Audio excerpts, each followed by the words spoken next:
Aspetta un attimo. Fabrizio Cavuotto, capo scout. Esatto. Allora Fabrizio, partiamo un po' dal raccontarci l'esperienza, no? del fare scout. Cosa significa essere uno scout? Scoutismo vuol dire stile di vita, prima di tutto. È un'associazione, la nostra, la GESI, una delle tante associazioni scout che ci sono in Italia e anche nel mondo, che come mission è quella dell'educazione dei ragazzi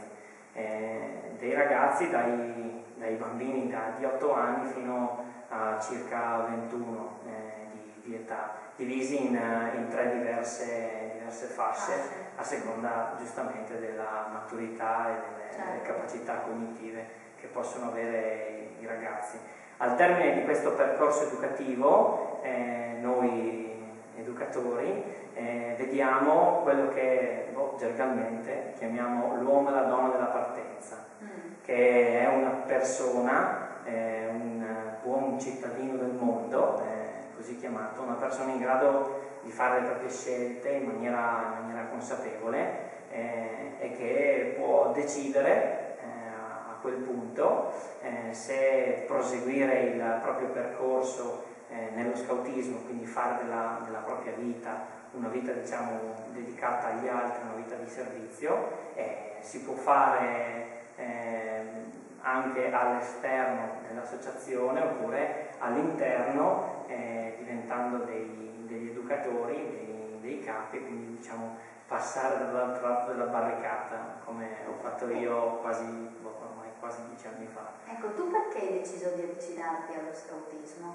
Guarda, il mio primo giorno me lo ricorderò sempre, io non sapevo assolutamente niente di che cosa fosse, di che cosa significasse, si era informato mio papà, come capita tantissime volte, e quindi quella mattina mi ha portato a messa, mi ha lasciato alla chela di quella volta, al capo unità relativo, mi ha buttato praticamente in mezzo al gruppo dei lupetti, e io assolutamente non volevo non volevo assolutamente andare proprio zero, ho pianto tutta la mattina, e invece lui è riuscito a trascinarmi.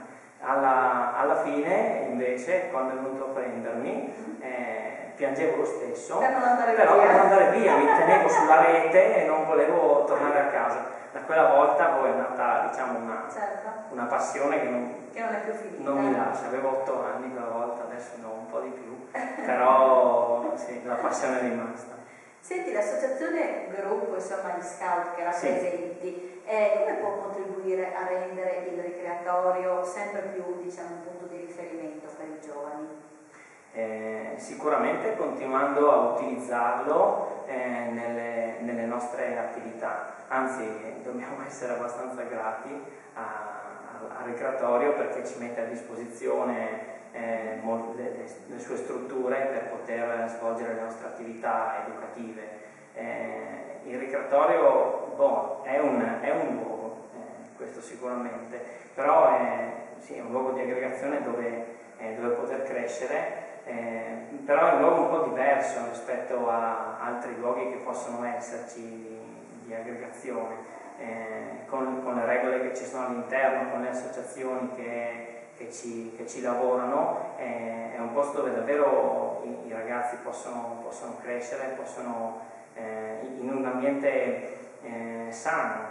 Al di fuori nel mondo reale ci sono delle regole che vanno rispettate. Questo è un ricreatorio. La parola stessa dice ricreatorio, si viene per divertirsi, per fare ricreazione, ma anche in questo c'è modo e modo. E questo è un luogo che permette di far diventare quella ricreazione, che può essere anche solo fine a se stessa, una ricreazione che diventa educativa, in un'ottica di rispetto degli ambienti che ci sono, di chi ci ha lavorato per costruirli, di chi verrà dopo di noi a utilizzare quella stanza, quella parete, quella mattonella. Certo, quindi gli scout sentono molto il senso di appartenenza al ricreatorio. Di sicuro, noi abbiamo le nostre le nostre 4 sedi, 4 stanze, ogni domenica ci ritroviamo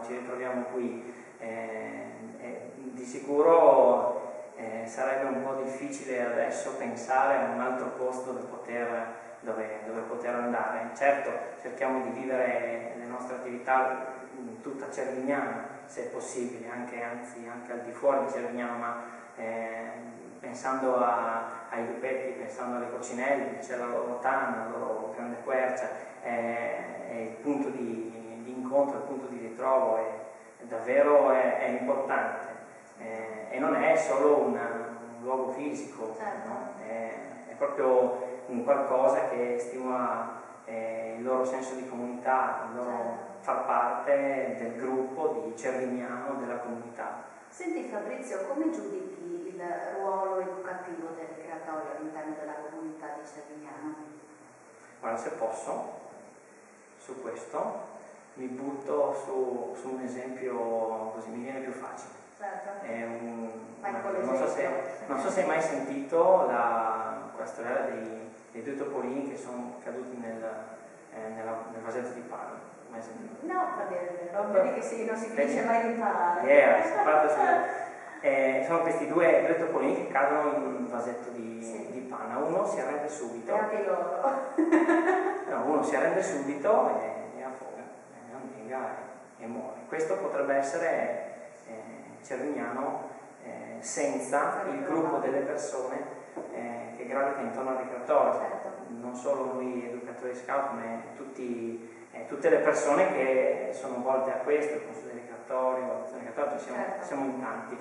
Certo. È un bel esercito di persone che lavorano nell'interesse della comunità, perché è questo che fa. Esatto. Invece c'è l'altro topolino, invece, si mette ad agitarsi, si muove quanto più può per cercare di uscire, finché trasforma quella panna in burro e alla fine riesce a venirne fuori. Allora, con la società che c'è adesso, forse verrebbe più facile dire no, le cose sono così, è inutile, andiamo avanti così e via, cominciamo. Invece è bello perché si combatte anche per ogni minuto, per ogni domenica, per ogni giorno in cui si può fare qualcosa, è bello poterla fare per riuscire a venire fuori da quel secchio. Senti Fabrizio, che cosa secondo te può essere migliorato e che cosa invece va già bene così all'interno del ricreatorio?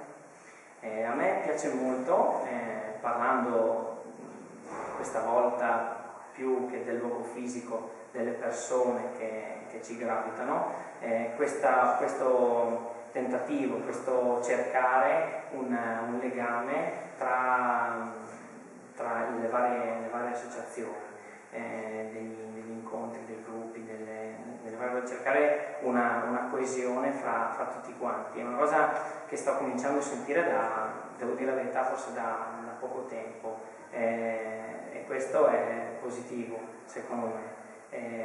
Qualcosa che va sicuramente ancora valorizzato ancora di più, anche se è un po' complicato, perché ovviamente ogni associazione ha i suoi obiettivi e i suoi metodi di portare avanti le cose che a volte non sono così compatibili una con l'altra, però il tentativo va sempre bene, perché le varie ricchezze possono essere condivise ed è una cosa sicuramente positiva.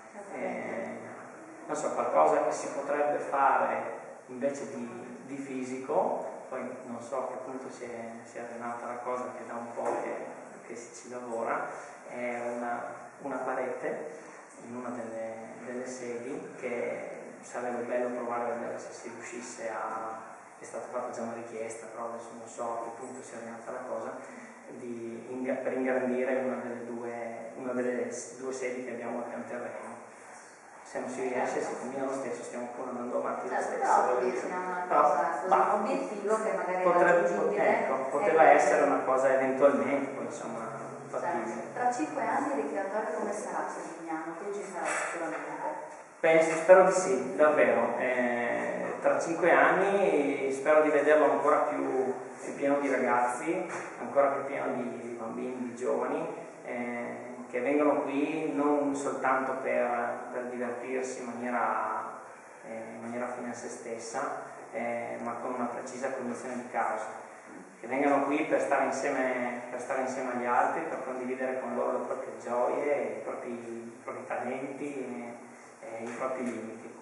Certo. L'ultima domanda, quindi, se dovessi consigliare a un ragazzo di far parte del ricreatorio, perché faresti questo tipo di appello? Beh, è semplice, in realtà. Il nostro fondatore poi forse mi ha già dato questa risposta. Lui diceva che il vero modo per essere felici è procurare la felicità agli altri. Questa è una cosa in cui io credo tantissimo ed è davvero una cosa da sperimentare, provare a rendere felici gli altri con le attività che si possono proporre, che si possono fare. Questo vale un po' anche nella vita di tutti i giorni. Esatto, è molto più bello che cercare semplicemente la propria realizzazione personale del momento. Certo. Beh, con questo siamo arrivati alla fine, grazie Fabrizio e alla prossima.